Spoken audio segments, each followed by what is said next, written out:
ವಿಠ್ಠಲ ರುಕುಮಾಯಿ ಜ್ಯೋತಿಷ್ ಶಾಲೆಗೆ ಸ್ವಾಗತ ಸುಸ್ವಾಗತ. ತನುಜಾ ಫಿಮೇಲ್ ಬೇಬಿ ಸ್ತ್ರೀ 16 ನವೆಂಬರ್ 2023 11 ಗಂಟೆ 2 ನಿಮಿಷ ಬೆಳಗ್ಗೆ ಮಂಡ್ಯದಲ್ಲಿ ಜನನ. ಮೂಲಾ ನಕ್ಷತ್ರ, ದ್ವಿತೀಯ ಪಾದ, ಧನುರ್ ರಾಶಿ, ಮಕರ ಲಗ್ನದಲ್ಲಿ ಜನನ.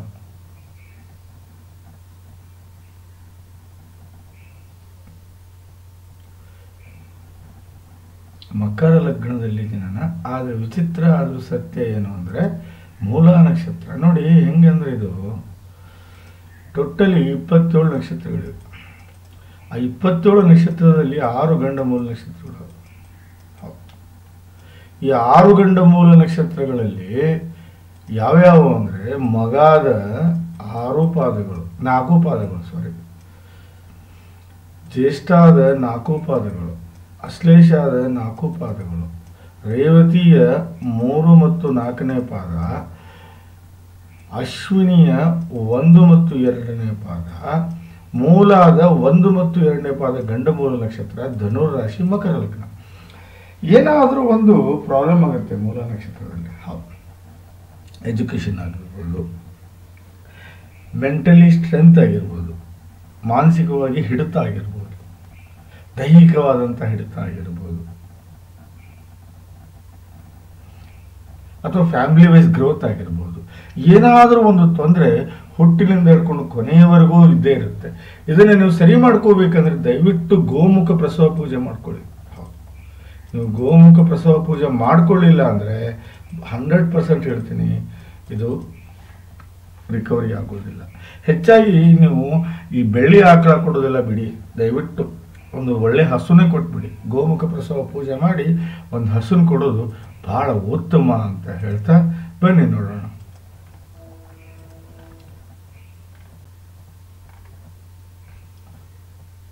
ಧೃತಿ ಯೋಗದಲ್ಲಿ ನೋಡಿ, ಯೋಗ ಧೃತಿ ಇದೆ, ಮಧ್ಯಮ ಯೋಗ, ನೋ ಪ್ರಾಬ್ಲಮ್. ಬೆಟರ್ ಗೋಮುಖ ಪ್ರಸವ ಪೂಜೆ ಮಾಡೋದು ಬೆಟರ್ ಅಂತ ನನ್ನ ಅನುಕೂಲ. ಹೌದು, ಮಾಡ್ಕೊಳ್ಳಿ, ದಯವಿಟ್ಟು ಮಾಡ್ಕೊಳ್ಳಿ.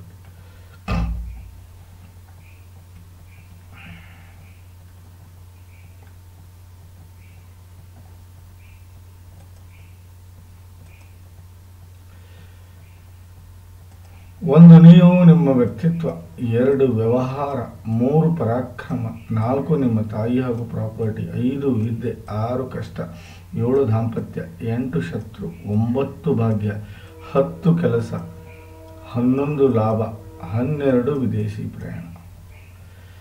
ಯಾವುದೇ ಗ್ರಹ ಇರಲಿ, ಅದು 0 to 6 ಆಗಲಿ ಅಥವಾ 24 to 29 ಆಗಲಿ ಇದ್ರೆ ಲಾಭ ಕೊಡಲ್ಲ. 6 ಇಂದ 24 ಇರಬೇಕು. 0 to 6 ಅಂದರೆ 0 to 10 ಇಯರ್ಸ್ ಅಂತ ಅರ್ಥ. 24 to 29 ಅಂದರೆ 65ರಿಂದ 100 ವರ್ಷ. 6 ಇಂದ 24 ಅಂದರೆ 15ರಿಂದ 60 ವರ್ಷ. ನೋಡಿ, ಇದನ್ನು ನಾವು ಬಾಲ್ಯಾವಸ್ಥೆ ಅಂತ ಕರೆದ್ರೆ, ಇದನ್ನು ನಾವು ವೃದ್ಧಾಪ್ಯ ಅವಸ್ಥೆ ಅಂತ ಕರಿತೀವಿ, ಇದನ್ನು ನಾವು ಯೌವನಾವಸ್ಥೆ ಅಂತ ಕರಿತೀವಿ. ಯೌವನಾವಸ್ಥೆಯಲ್ಲಿ ಇರುವಂಥ ಯಾವುದೇ ಗ್ರಹ ಇರಲಿ 100% ಲಾಭ ಕೊಡುತ್ತೆ, ಅದರಲ್ಲಿ ಯಾವುದೇ ಸಂಶಯ ಇಲ್ಲ. ನೋಡಿ, 1, 4, 7, 10 ಕೇಂದ್ರ ಆದರೆ 2 ಧನೇಶ, 11 ಲಾಭೇಶ. ಅದೇ ರೀತಿ 1, 5, 9 ತ್ರಿಕೋಣ ಅಂತ ಕರೆದ್ರೆ 6, 8, 12 ಕೆಟ್ಟ ಸ್ಥಾನಗಳು ಅಂತ ಕರಿತೀವಿ. ನೀವು ಅರ್ಥ ಮಾಡ್ಕೋಬೇಕಿಲ್ಲ. ಹೌದು, ತ್ರಿಕೋಣ ಮತ್ತು ಕೇಂದ್ರ ಬಹಳ ಇಂಪಾರ್ಟೆಂಟ್. ಬನ್ನಿ ಗ್ರಹಗಳ ಸ್ಥಿತಿಯನ್ನು ನೋಡೋಣ.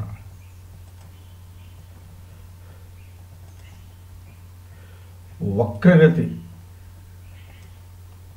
ಅಸ್ತಂಗತ ಕುಜ ನೋಡಿ, ನೀಚ ಸೂರ್ಯ, ನೀಚ ಶುಕ್ರ.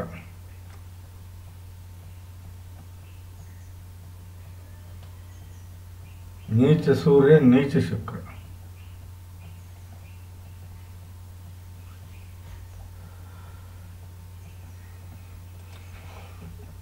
ಇಲ್ಲ ಆನಂದ್ ಅವರೇ, ಜಾತಕ ಭಾಳ ಕೆಟ್ಟಿದೆ, ದಯವಿಟ್ಟು ನಾನು ಹೇಳೋದನ್ನ ನೀವು ಅರ್ಥ ಮಾಡ್ಕೋಬೇಕು. ಹೌದು, ಜಾತಕ ಬಹಳ ಕೆಟ್ಟಿದೆ.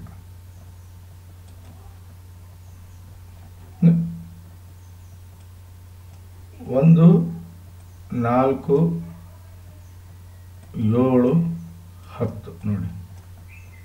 4ನೇ ಭಾವದಲ್ಲಿ ವಿರೋಧಿ,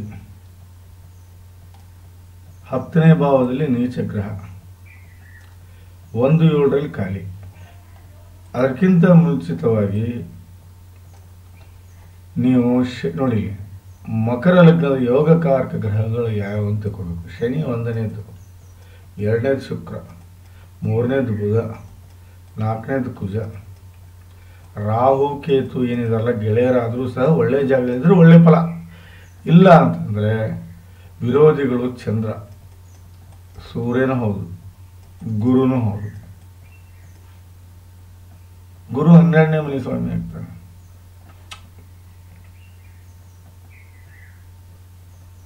ಸೊ ಇಲ್ಲಿ 1ನೇ ಭಾವದಲ್ಲಿ ಯಾರಿದ್ದಾರೆ? ಯಾರು ಇಲ್ಲ.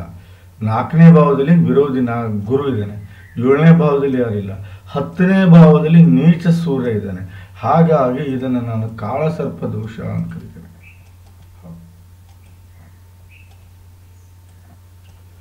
ನಾನು ಕಾಳಸರ್ಪ ದೋಷ ಅಂತ ಕರಿತೀನಿ. ಒಂದು ಮಾತ್ರ ಸತ್ಯ, ದಯವಿಟ್ಟು ಬೇಗ ಪೂಜೆ ಮಾಡಿಸ್ಕೊಳ್ಳಿ. ಎಷ್ಟು ಬೇಗ ಆಗುತ್ತೆ ಅಷ್ಟೇ. ಏನೇನು ನಾಗ ಪ್ರತಿಷ್ಠಾಪನೆ ಮಾಡ್ಕೊಳ್ಳಿ ಫಸ್ಟ್ ಬಿಟ್ಟು. ಯಾಕಂದ್ರೆ ನೀಚ ಶುಕ್ರ ಕೇತು ಯುತಿಯಾಗಿದ್ದಾನೆ. ಆಮೇಲೆ 12ನೇ ಭಾವದ ಸ್ವಾಮಿ 4ನೇ ಭಾವದಲ್ಲಿ ಬಂದಿದ್ದಾನೆ. ಹಾಗಾಗಿ ಮನೆಯಲ್ಲಿ ಫೈನಾನ್ಷಿಯಲ್ ಪ್ರಾಬ್ಲಮ್ ಆಗ್ಬೋದು, ಮನೆಯಲ್ಲಿ ಹೊಂದಾಣಿಕೆಯ ಪ್ರಾಬ್ಲಮ್ ಆಗ್ಬೋದು, ವಿಪರೀತ ಕಷ್ಟಗಳು ಬರ್ಬೋದು, ವಿವಾದಗಳಿಗೆ ತುತ್ತಾಗ್ಬೋದು, ಅಪವಾದವನ್ನು ಹೊತ್ಕೋಬೋದು. ಹೌದು, ಅನ್ನೆಸೆಸರಿ ಫೈನಾನ್ಷಿಯಲ್ ಎರರ್ ಬರ್ಬೋದು. ದಯವಿಟ್ಟು ಈ ಕಾಳಸರ್ಪ ದೋಷವನ್ನು ನಿವಾರಣೆ ಮಾಡ್ಕೊಳ್ಳಿ. ನೀವು ಕುಕ್ಕೆಗೆ ಹೋಗಿ ಬಂದ, ಕಾಳಹಸ್ತಿಗೆ ಹೋಗಿ ಬಂದ ನಡೆಯೋದಿಲ್ಲ. ದಯವಿಟ್ಟು ಮನೆಯಲ್ಲಿ ನಾಗ ಪ್ರತಿಷ್ಠಾಪನೆ ಮಾಡ್ಕೊಳ್ಳಿ. ನಾಗ ಪ್ರತಿಷ್ಠಾಪನೆ ಮಾಡ್ಕೊಳ್ಳೋದ್ರಿಂದ ಈ ಕಾಳಸರ್ಪ ದೋಷ ನಿವಾರಣೆ ಆಗುತ್ತೆ. ಎಷ್ಟೋ ತೊಂದರೆ ಕ್ಲಿಯರ್ ಆಗುತ್ತೆ. ದಯವಿಟ್ಟು ನೋಡಿ. 1ನೇ ಭಾವದ ಸ್ವಾಮಿ 2ನೇ ಮನೆಯಲ್ಲಿದ್ದಾನೆ. ಹಾಗಾಗಿ ಇಲ್ಲಿ ಏನಾಗುತ್ತೆ ಅಂದರೆ 1 ಮತ್ತು 2 ಎರಡೂ ಭಾವದ ಫಲವನ್ನು ಅನುಭವಿಸ್ತೀರಿ. ಹೌದು, ಮಗು ಬಹಳ ಒಳ್ಳೆ ವ್ಯಕ್ತಿತ್ವವನ್ನು ಹೊಂದುತ್ತೆ, ಒಳ್ಳೆ ಗುಣಗಳನ್ನು ಹೊಂದಿರುತ್ತೆ, ಒಳ್ಳೆ ವಿಚಾರಗಳಿಗೆ ಬೆಲೆ ಕೊಡುತ್ತೆ, ಒಳ್ಳೆ ಸಂಗತಿಗಳಿಗೆ ಆಸಕ್ತಿಯನ್ನು ತೋರಿಸುತ್ತೆ, ಮೆಂಟಲಿ ಕೆಪಾಸಿಟಿ ಆಗಿರುತ್ತೆ, ಕೆಪಬಲ್ ಇರುತ್ತೆ, ಫಿಸಿಕಲಿ ಸ್ಟ್ರಾಂಗ್ ಇರುತ್ತೆ. ನಿಮ್ಮ ಆಶೆ ಆಕಾಂಕ್ಷೆಗಳನ್ನು ಎಲ್ಲವನ್ನೂ ಈಡೇರಿಸಿಕೊಳ್ಳೋದ್ರಿಂದ ಒಳ್ಳೆ ಇಮೇಜನ್ನು ಬೆಳೆಸ್ಕೊತೀರಿ. ಗ್ರಾಸ್ಪಿಂಗ್ ಪವರ್ ಹೆಚ್ಚಿಗೆ ಆಗುತ್ತೆ, ಒಳ್ಳೆ ಟೇಸ್ಟ್ ಅನ್ನು ಹೊಂದಿರ್ತೀರಿ.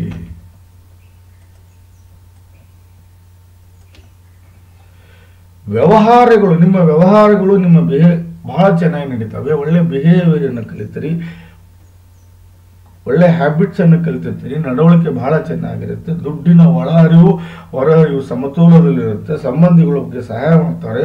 ನಿಮ್ಮ ಹೊಂದಾಣಿಕೆ ಎಲ್ಲರ ಜೊತೆ ಇರೋದಲ್ಲದೆ ಹಣವನ್ನು ಸೇವ್ ಮಾಡ್ತೀರಿ. ಊಟದಲ್ಲಿ ಪದ್ಧತಿಯನ್ನು ಮಾತಾಡ್ತೀರಿ, ಪದ್ಧತಿಯನ್ನು ನಡೆಸ್ತೀರಿ. ಅದು ಅಲ್ಲದೆ ಪರಿವಾರದ ಸ್ಥಿತಿ ಎಕ್ಸ್ಟ್ರಾಆರ್ಡಿನರಿ ಆಗಿರುತ್ತೆ. ನಿಮ್ಮ ಇನಿಷಿಯಲಿ ಸ್ಟಡಿ ಬಹಳ ಚೆನ್ನಾಗಿ ಮೂವ್ ಆಗುತ್ತೆ. ಮಾತಿನಲ್ಲಿ ವಚನತ್ವ ಇರುತ್ತೆ, ನೀತಿ ಇರುತ್ತೆ, ರೀತಿ ಇರುತ್ತೆ, ಹಾಗೂ ಸಂಸ್ಕಾರ, ನೆಮ್ಮದಿಯನ್ನು ಬದುಕ್ತೀರಿ. ಸೊ ಇಲ್ಲಿ 1 ಮತ್ತು 2ನೇ ಭಾವದ ಎರಡೂ ಫಲವನ್ನು ನೀವು ಅನುಭವಿಸ್ತೀರಿ. Super digit. ಹೌದು, ಬಟ್ ನೋಡಿ, ಗುರು 4ನೇ ಮನೆಯಲ್ಲಿ ಇರೋದ್ರಿಂದ ಮಕರ ಲಗ್ನಕ್ಕೆ ರಾಹು ಇಲ್ಲೇ 3ನೇ ಭಾವದ ಒಳ್ಳೆ ಫಲವನ್ನೇ ಕೊಡ್ತಾನೆ. ಕೆಟ್ಟ ಫಲ ಕೊಡಲ್ಲ ಇದೆ ರಾಹು. ಅಣ್ಣ ತಮ್ಮ ಅಕ್ಕ ತಂಗಿಯ ಜೊತೆಗೆ ಒಳ್ಳೆ ಸಂಬಂಧ ಹೊಂದಿರ್ತೀರಿ. ಪರಾಕ್ರಮ ಬಹಳ ಡೇರ್ ಇರುತ್ತೆ ನಿಮಗೆ, ಯಾರಿಗೂ ಹೆದರಲ್ಲ. ನೀವು ಬೇಕಾದ ಕಷ್ಟ ಬರಲಿ ಎದುರಿಸುವಷ್ಟು ಶಕ್ತಿಯುತರಾಗಿರ್ತೀರಿ. ಬಾಡಿಯಲ್ಲಿ ಒಳ್ಳೆ ಸ್ಟ್ರೆಂತ್ ಇರುತ್ತೆ. ಅದು ಅಲ್ಲದೆ ಕೆಲಸದ ಕೆಪಾಸಿಟಿ ಅಲ್ಟಿಮೇಟ್ ಆಗಿರುತ್ತೆ. ಹಾರ್ಡ್ ವರ್ಕರ್ ಆಗಿರ್ತೀರಿ. ಕಾಂಪಿಟೇಟಿವ್ ಎಕ್ಸಾಮ್ಸ್ ಏನೇ ಬರಲಿ ಎದುರಿಸ್ತೀರಿ. ಬರವಣಿಗೆ ಹಾಗೂ ಕಲೆಯಲ್ಲಿ ನಿಮ್ಮನ್ನು ನೀವು ಬಹಳ ಆಸಕ್ತಿಯಿಂದ ನೋಡ್ತೀರಿ. ಅದು ಅಲ್ಲದೆ ಮಾತುಗಾರರಾಗಿರೋದೇ ಒಳ್ಳೆ ಟ್ಯಾಲೆಂಟ್ ಇರುತ್ತೆ. ನೀವು ಯಾವುದೇ ಕೆಲಸ ಹಿಡಿದ್ರು ಅದನ್ನು ಪ್ರಯತ್ನಶೀಲ, ಅಂದರೆ ಬಿಡೋದಿಲ್ಲ. ನೀವು ಅದನ್ನು ಪ್ರಯತ್ನ ಮಾಡಿ ಅದನ್ನು ಮುಗಿಸ್ಕೊತೀರಿ. ಕೋರ್ಟು ಕಚೇರಿಯಲ್ಲಿ ಗೆಲುವು ಆಗುತ್ತೆ. ತಿರುಗಾಟದಿಂದ ಲಾಭನೂ ಆಗುತ್ತೆ. ಇದು 3ನೇ ಭಾವದ ಫಲ. ನೋಡಿ, 1ನೇ ಭಾವದ ಫಲ ಓಕೆ, 2ನೇ ಭಾವದ ಫಲ ಓಕೆ, 3ನೇ ಭಾವದ ಫಲ ಓಕೆ. ಬಟ್ ಮೇನ್ ಬರೋದೇ ಇಲ್ಲಿ ಇದು 12ನೇ ಭಾವ. 12ನೇ ಭಾವದ ಸ್ವಾಮಿ 4ನೇ ಮನೆಯಲ್ಲಿ ಕೂತಿದ್ದಾನೆ. This is dangerous.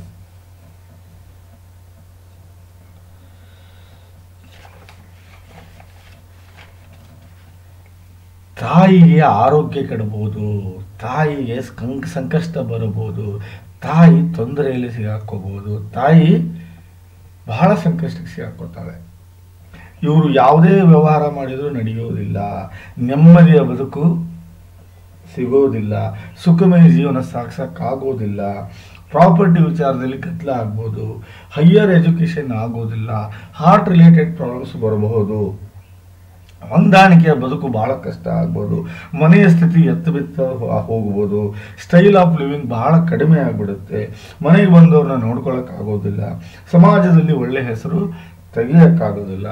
ಅದು ಅಲ್ಲದೆ ಇರುವಂಥ ಮನೆ, ಆಭರಣ, ವೆಹಿಕಲ್ ಎಲ್ಲ ಲೋನ್ ಮೇಲೆ ಒತ್ತೆ ಆದ್ರೂ ಆಶ್ಚರ್ಯ ಪಡೋಂಗಿಲ್ಲ. ಇಲ್ಲಿ ಗುರು ಶಾಂತಿ ಬಹಳ ಇಂಪಾರ್ಟೆಂಟ್.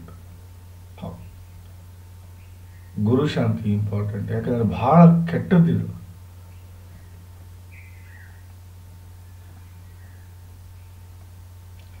ನೋಡಿ ಇಲ್ಲಿ ಶುಕ್ರ, ನಾನು ಅದನ್ನ ಹೇಳ್ಕೋತೀನಿ ನಿಮ್ಗೆ, ಏನ್ ಗುರುಗಳೇ ಬರೀ ಕೆಟ್ಟದ್ದೇ ಹೇಳ್ತೀರಾ ಅನ್ಬೇಡಿ, ಇರೋ ಸತ್ಯನೇ ಹೇಳ್ಬೇಕೀಗ ನಾನು ನಿಮಗೆ. ನೋಡಿ ನೀಚ ಶುಕ್ರ, ಹೌದಾ? ಶುಕ್ರ ಯಾರು? 5 ಮತ್ತು 10ನೇ ಭಾವದ ಸ್ವಾಮಿ. 9ರಲ್ಲಿ ನೀಚ ಆಗಿದ್ದಾನೆ, ಅದು ಕೇತು ಯುತಿಯಾಗಿದ್ದಾನೆ. ಇದನ್ನ ಲಂಪಟ ದೋಷ ಅಂತ ಕರಿತೀವಿ ನಾವು, ಪ್ರಬಲ ಲಂಪಟ ದೋಷ ಅಂತಾನೆ ಕರೀದ್ ನಾವು. ಹೌದು, ಪ್ರಬಲ ಲಂಪಟ ದೋಷ ಅಂತ ಕರಿತೀವಿ.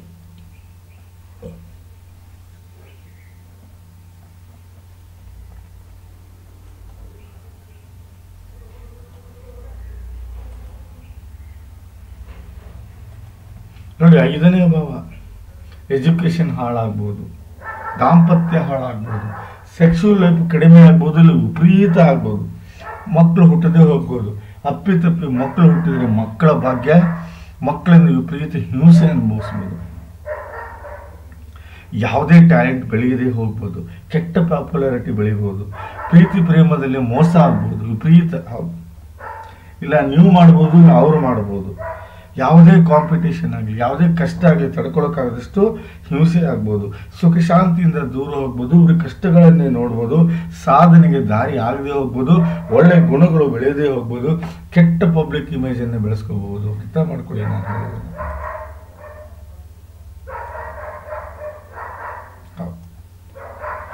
ಯಾವುದೇ ಕೆಲಸದಲ್ಲಿ ತಟಸ್ಥನಾಗಿ ಇರದೇ ಹೋಗ್ಬೋದು, ಕೆಲಸ ತೊಂದರೆಗೆ ಆಗ್ಬೋದು,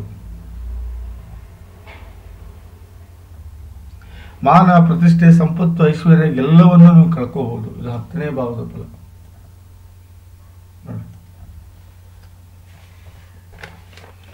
ನೋಡಿ ಗುರುವಿನ ಆಶೀರ್ವಾದ ಸಿಗದೇ ಹೋಗ್ಬೋದು, ಧರ್ಮವನ್ನು ನಂಬದೇ ಹೋಗ್ಬೋದು, ಇಲ್ಲ ಧರ್ಮವನ್ನು ಬಿಟ್ಟು ಹೋಗ್ಬೋದು, ಭಾಗ್ಯವಂತರು ಇಲ್ಲದೆ ಇರ್ಬೋದು, ಪ್ರಾಪ್ತಿಯನ್ನು ಪಡೆಯದೇ ಹೋಗ್ಬೋದು, ತಂದೆಯ ಜೊತೆಗೆ ಸಂಬಂಧ ಹಾಳಾಗ್ಬೋದು, ಇಲ್ಲ ತಂದೆಯ ವಿರುದ್ಧ ಹೋಗ್ಬೋದು, ಸಾಧನೆಗೆ ದಾರಿ ಆಗದೆ ಹೋಗ್ಬೋದು, ಸುಖಮಯ ಜೀವನ ಸಾಗಿಸದೆ ಹೋಗ್ಬೋದು, ಗೆಲುವು ಸಿಗದೆ ಹೋಗ್ಬೋದು, ಸಂಬಂಧಿಗಳಿಂದ ವಿರೋಧ ಬರ್ಬೋದು, ದೇವರ ಆಶೀರ್ವಾದ ಇಲ್ಲದೆ ಹೋಗ್ಬೋದು, ಅನ್ಲಕ್ಕಿ ಆಗ್ಬೋದು, ಪಾಪದ ಕೆಲಸ ಮಾಡಬಹುದು, ಮನೆಯಲ್ಲಿ ನೆಮ್ಮದಿ ಹಾಳಾಗ್ಬೋದು. ಇದು 9ನೇ ಭಾವದ ಫಲ.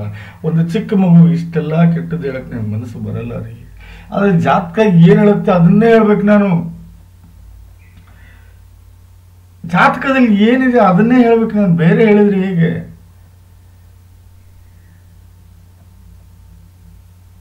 ತಪ್ಪಾಗುತ್ತೆ.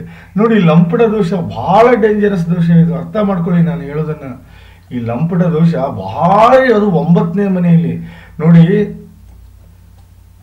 ಒಂದು ಗಂಡನಿಂದ ಮೋಸ ಆಗ್ಬೋದು, 2 ದಾಂಪತ್ಯ ಸಿಗದೆ ಹೋಗ್ಬೋದು, 3 ಹಣ ಕಳ್ಕೋಬಹುದು, 4 ಮಣ್ಣು ಕಳ್ಕೋಬಹುದು. ಅಂದ್ರೆ ಹಣ ಅಂದ್ರೆ ಹಣ್ಣು ಮಣ್ಣು, ಕೆಟ್ಟ ಚಟಗಳಿಗೆ ಗುರಿಯಾಗಬಹುದು. This is the most dangerous what I am telling you.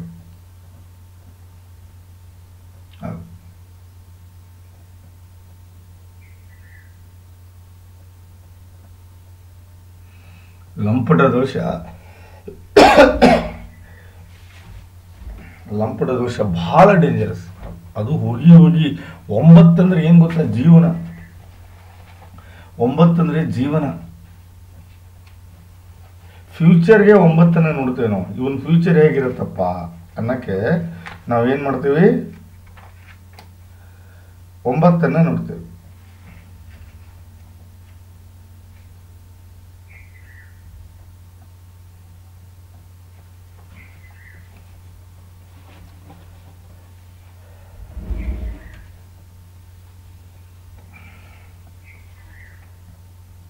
ಈ 9ನೇ ಭಾವ ಹಾಳಾದರೆ ಬಹಳ ಕಷ್ಟ ಆಗುತ್ತೆ. ದಯವಿಟ್ಟು ನಾನು ಹೇಳೋದನ್ನ ನೋಡಿ. 10ನೇ ಮನೆಯಲ್ಲಿ ನೀಚ ಸೂರ್ಯ, ಕಷ್ಟ ಆಗುತ್ತೆ ಹೇಳೋಕ್ಕೆ. 10ನೇ ಮನೆಯಲ್ಲಿ ಸೂರ್ಯ ನೀಚನಾಗಬಾರ್ದು.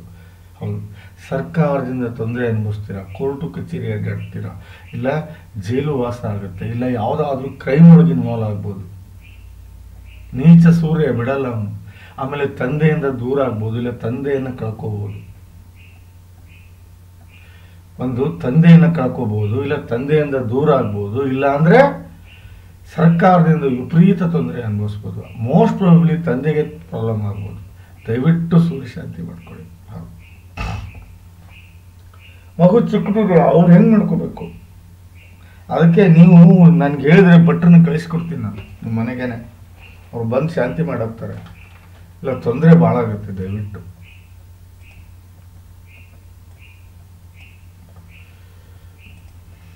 ನೋಡಿ, ಇಲ್ಲಿ ಬುಧ ಕುಜ ಒಂದೇ ಮನೆಯಲ್ಲಿದ್ದಾರೆ. ಬುಧ ಯಾರು? 9ನೇ ಭಾವದ ಸ್ವಾಮಿ. ಕುಜ ಯಾರು? 4 ಮತ್ತು 11ನೇ ಭಾವದ ಸ್ವಾಮಿ. ನೋಡಿ, ಇಲ್ಲಿ ಅಸ್ತಂಗತ ಆಗಿದೆ ಕುಜ. ದಯವಿಟ್ಟು 7 ಕ್ಯಾರೆಟ್ ಹವಳ ಹಾಕ್ಲೇಬೇಕು ನೀವು. ಇದನ್ನ ಬುದ್ಧಿ ಸಾಹಸ ಯೋಗ ಅಂತ ಕರಿತೀನಿ.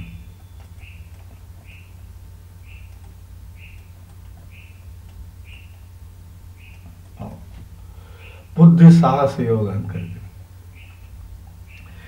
ನೋಡಿ, ಇಲ್ಲೇ ಶುಕ್ರ ಮತ್ತು ಕೇತು ಶಾಂತಿ ಆದರೆ, ಕರೆಕ್ಟ್ ಆಗಿದೆ ಶಾಂತಿ ಆದರೆ 9ನೇ ಭಾವದ ಫಲ ಬಹಳ ಚೆನ್ನಾಗಿ ಸಿಗುತ್ತೆ ನಮಗೆ. ಒಂದು ವೇಳೆ ಶುಕ್ರ ಕೇತು ಶಾಂತಿ ಆಗಲಿಲ್ಲ ಅಂದರೆ 100ಕ್ಕೆ 100 ಹೇಳ್ತೀನಿ, ಸಿಗುವುದಿಲ್ಲ. ನಿಮ್ಮಲ್ಲಿ ಯಾವ ಗ್ರಹಗಳಲ್ಲಿ ಯಾವ ದೋಷ ಇದೆ ಅಷ್ಟು ನಿವಾರಣೆ ಮಾಡಿಕೊಂಡ್ರೆ ದಯವಿಟ್ಟು ಹೇಳ್ತೀನಿ ನಿಮಗೆ 1, 2, 3, 9, 4, 11 100% ಫಲ ಸಿಗುತ್ತೆ. ಗುರುವಿನ ಆಶೀರ್ವಾದ ಸಿಗುತ್ತೆ. ಧರ್ಮವನ್ನು ನಂಬ್ತೀರಿ, ಭಾಗ್ಯವಂತರಾಗಿರ್ತೀರಿ, ಪ್ರಾಪ್ತಿಯನ್ನು ಪಡ್ಕೋತೀರಿ, ತಂದೆ ಜೊತೆಗೆ ಒಳ್ಳೆ ಸಂಬಂಧ ಇರುತ್ತೆ, ಸಾಧನೆಗೆ ದಾರಿ ಮಾಡ್ಕೋತೀರಿ, ಮನೆಯಲ್ಲಿ ನೆಮ್ಮದಿ ತಿರ್ತೀರಿ, ಪುಣ್ಯದ ಕೆಲಸ ಮಾಡ್ತೀರಿ, ಲಕ್ಕ ಇರುತ್ತೆ, ದೇವರ ಆಶೀರ್ವಾದ ಸಿಗುತ್ತೆ, ಸಂಬಂಧಿಗಳಿಂದ ಸಹಾಯ ತಗೋತೀರಿ, ಗೆಲುವು ನಿಮ್ಮದೇ, ಸುಖಮಯ ಜೀವನವನ್ನು ಸಾಗಿಸ್ತೀರಿ.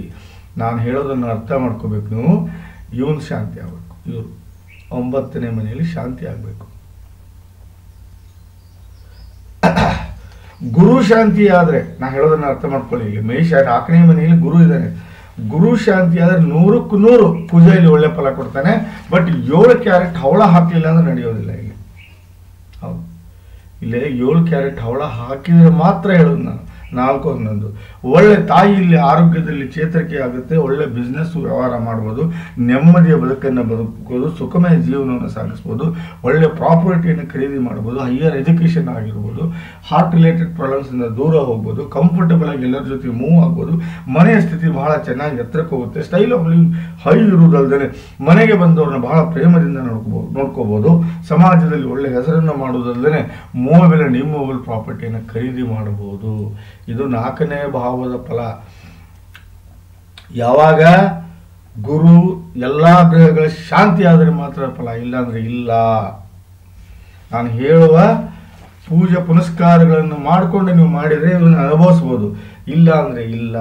11ನೇ ಭಾವದ ಫಲ ಅಕ್ಕ ತಂಗಿ ಅಣ್ಣ ತಮ್ಮನ ಜೊತೆ ಸಂಬಂಧ ಚೆನ್ನಾಗಿರ್ಬೋದು, ಲಾಭದಲ್ಲಿ ಜೀವನ ನಡೆಸ್ಬೋದು, ಸಣ್ಣ ಪುಟ್ಟ ರೋಗಗಳಿಂದ ಮುಕ್ತ ಆಗ್ಬೋದು, ಒಳ್ಳೆ ಆಶೆ ಆಕಾಂಕ್ಷೆಗಳನ್ನು ಈಡೇರಿಸ್ಕೋಬಹುದು, ಸಣ್ಣ ಪುಟ್ಟ ತಿರುಗಾಟದಿಂದ ಲಾಭ ಆಗುತ್ತೆ, ಹಂತ ಹಂತವಾಗಿ ಬೆಳೀತಾ ಹೋಗ್ತೀರಿ, ಗ್ರೋತ್ ಬೆಳವಣಿಗೆ ಆಗುತ್ತೆ, ದುಡ್ಡು ಆಭರಣ ಇತ್ಯಾದಿಗಳನ್ನು ಖರೀದಿ ಮಾಡಬಹುದು, ಹಣವನ್ನು ಸೇವ್ ಮಾಡಬಹುದು, ಬ್ಯಾಂಕ್ ಬ್ಯಾಲೆನ್ಸ್ ಮೇಂಟೈನ್ ಮಾಡಬಹುದು, ಅದು ಅಲ್ಲದೆ ಮಿತ್ರರನ್ನು ಒಳ್ಳೆ ಸಂಬಂಧ ಗಳಿಸ್ಕೋಬಹುದು. ಇದು 11ನೇ ಭಾವದ ಫಲ. ನೋಡಿ, ನಿಮಗೆ ಡೇರಿಂಗ್ ಭಾಳ ಇರುತ್ತೆ. ಇದು ಮಾತ್ರ ಹೇಳ್ತೇನೆ ನಾನು, ಬಹಳ ಧೈರ್ಯವಂತರು ನೀವು, ಇದರಲ್ಲಿ ಯಾವುದೇ ಸಂಶಯ ಇಲ್ಲ.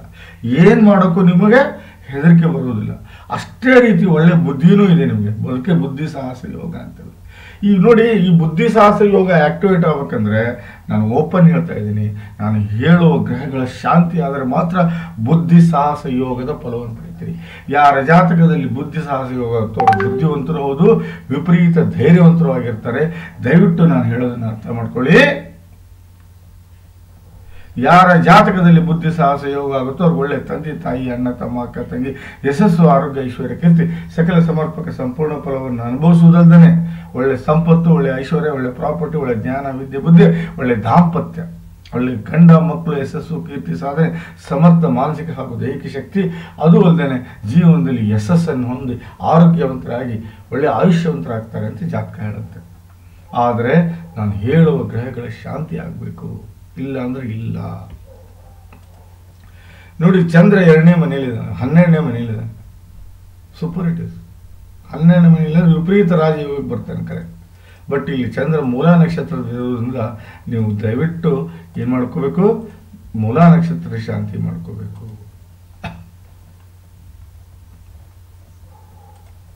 ಕಷ್ಟ ಇದೆ ರೀ ಆನಂದ್ ಅವರೇ, ಕಷ್ಟ ಇದೆ. ಹೆಂಗೆ ಮ್ಯಾನೇಜ್ ಮಾಡ್ತಿರೋ ನೋಡಿ. ನೋಡಿ, ಶನಿ 2ನೇ ಮನೆಯಿಂದ ನೋಡಿ, ಶನಿ ಸೀದಾ ಗುರು ನೋಡ್ತಾನೆ, ಅದಾದ್ಮೇಲೆ ಸೀದಾ ನಿಮ್ಮ ಅಷ್ಟಮ ನೋಡ್ತಾನೆ, ಅದಾದ್ಮೇಲೆ ನಿಮ್ಮ 10ನೇ ಭಾವ ನೋಡ್ತಾನೆ. 2ರಲ್ಲಿ ಒಳ್ಳೆಯ ವ್ಯವಹಾರ, 4ರಲ್ಲಿ ನೆಮ್ಮದಿ, 8ರಲ್ಲಿ ಶತ್ರುನಾಶ, 11ರಲ್ಲಿ ಲಾಭ, 11ರಲ್ಲಿ ಲಾಭ. ಅದೇ ಕುಜ ನೋಡಿ, ಅದೇ ಕುಜ ನಿಮ್ಮ 2ನೇ ಭಾವ ನೋಡ್ತಾನೆ, ನಿಮ್ಮ 5ನೇ ಭಾವ ನೋಡ್ತಾನೆ, ನಿಮ್ಮ 6ನೇ ಭಾವ ನೋಡ್ತಾನೆ. ಸೊ 5ರಲ್ಲಿ ವಿದ್ಯೆ ಎಲ್ಲ ಸಿಗ್ಬೋದು, ಆದರೆ ಏನು ಬಟ್ ಆದರೆ ಏನು ಹೇಳಿ, ಹವಳ ಹಾಕೋಬೇಕು. ಹವಳ ಹಾಕಲಿಲ್ಲ ಅಂದ್ರೆ ನಡೆಯೋದಿಲ್ಲ ಅಂತ ಹೇಳ್ತಾ ಈ ಜಾತಕದ ಮುಂದಿನ ಭಾಗಕ್ಕೆ ಹೋಗ್ತೀನಿ. ನೋಡಿ, ಇಲ್ಲಿ ಬೇನ್ ಇಂಪಾರ್ಟೆಂಟ್ ಬೇಕಾಗಿದ್ದು ಒಂದು, ಗೋಮುಖ ಪ್ರಸವ. ಗೋಮುಖ ಪ್ರಸವ ಮಾಡ್ಕೋಬೇಕು. 2, ಇಲ್ಲಿ ಗುರು ಹಾಗೂ ಸೂರ್ಯ ಹಾಗೂ ಶುಕ್ರ ಶಾಂತಿ ಮಾಡ್ಕೋಬೇಕು. ಪ್ಲಸ್ 3ನೇದ್ದು ನಾಗ ಪ್ರತಿಷ್ಠಾಪನೆ ಮಾಡ್ಕೋಬೇಕು. 4ನೇದ್ದು 7 ಕ್ಯಾರೆಟ್ ಹವಳ ಹಾಕಲೇಬೇಕು. ಹವಳ ಹಾಕಲಿಲ್ಲ ಅಂದರೆ ನಡೆಯೋದಿಲ್ಲ. ಹವಳ ಹಾಕಲೇಬೇಕು.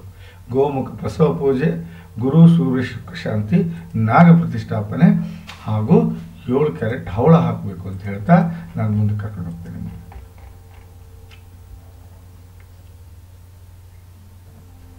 ನೋಡಿ, ಜಾತಕ ಹೇಳ್ತಾ ಇದೆ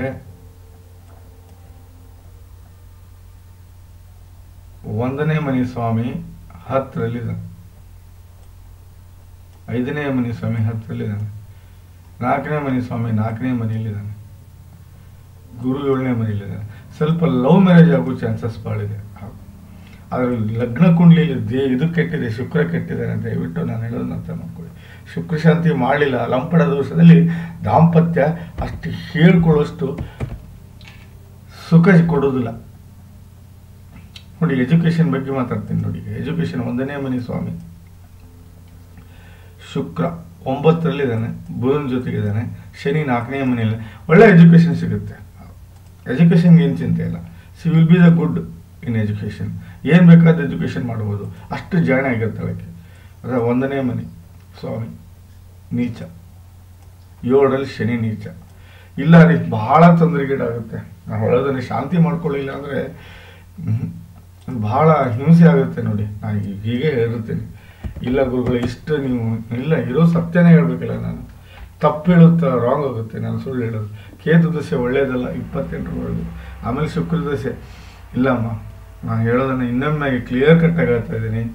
1ನೇದು ಗೋಮುಖ ಪ್ರಸವ ಮಾಡ್ಕೊಳ್ಳಿ, 2ನೇದು ನಾಗ ಪ್ರತಿಷ್ಠಾಪನೆ ಮಾಡ್ಕೊಳ್ಳಿ, 3ನೇದು ದಯವಿಟ್ಟು ಶುಕ್ರ, ಗುರು ಹಾಗೂ ಸೂರ್ಯ ಈ 3 ಗ್ರಹಗಳ ಶಾಂತಿ ಮಾಡ್ಕೊಳ್ಳಿ. 4ನೇದು 7 ಕ್ಯಾರೆಟ್ ಹವಳ ಹಾಕಲೇಬೇಕು. ಹಾಕಲಿಲ್ಲ ನಡೆಯೋದಿಲ್ಲ ಅಂತ ಹೇಳ್ತಾ ಈ ಜಾತಕದ ವಿಶ್ಲೇಷಣೆ ಮುಗಿಸ್ತಾ ಇದ್ದೀನಿ. ತಮ್ಗೆ ಇಷ್ಟವಾಗಲಿ ದಯವಿಟ್ಟು 4 ಜನಕ್ಕೆ ಶೇರ್ ಮಾಡಿ ಹಾಗೂ ಯೂಟ್ಯೂಬ್ ಚಾನಲ್ ಸಬ್ಸ್ಕ್ರೈಬ್ ಮಾಡಿ. ನಮಸ್ಕಾರ.